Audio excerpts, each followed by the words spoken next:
Let's talk now about the Generation Z protests that are happening there in Mexico City.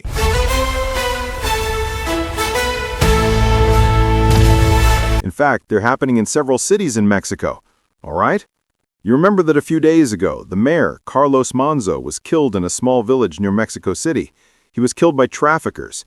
He was a right-wing guy who asked for help from Claudia Sheinbaum, Lula's little friend, who didn't want to help him, and the traffickers ended up killing him in an act of terrorism, of narco-terrorism, and this caused a huge revolt in Mexico. And my friend, they're holding a massive protest right now in Mexico City.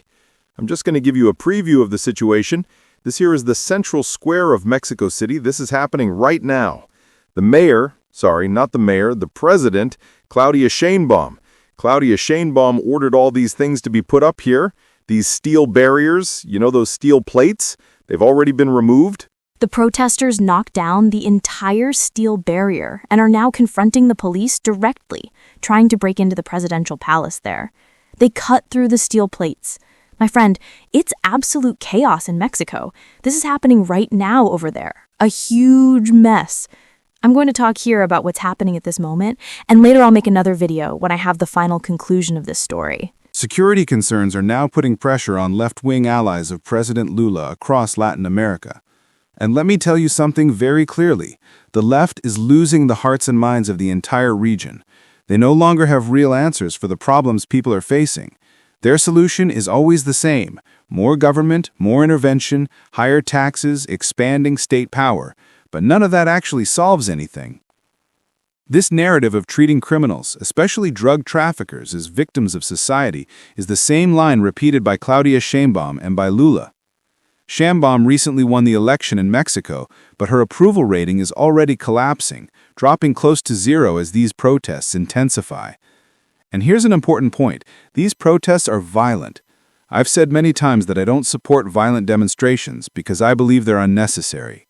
The left is losing influence across the entire continent, and soon it will be seen as nothing more than a historical mistake, a period when Latin America believed in left-wing ideologues. But that era is fading, and violence isn't needed for that to happen.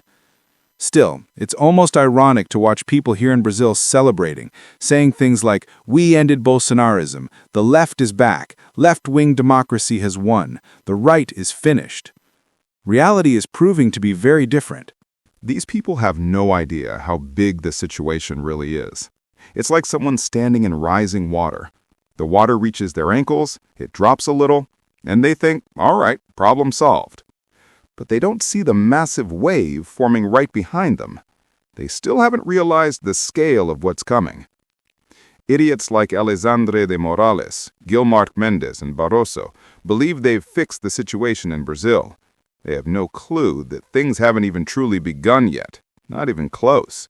So let's take a look at what's happening right now in Mexico.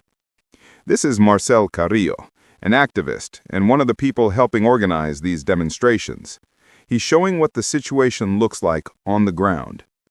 Today's protest had already been scheduled for several days in Mexico City. This is the presidential palace, and they set up this steel barrier.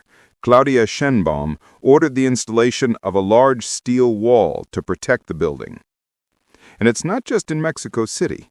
This here is in Yucatan, in Mérida, Yucatan. I admit I'm not exactly sure which city this is, but it's somewhere in the region. What matters is that these demonstrations are spreading across Mexico.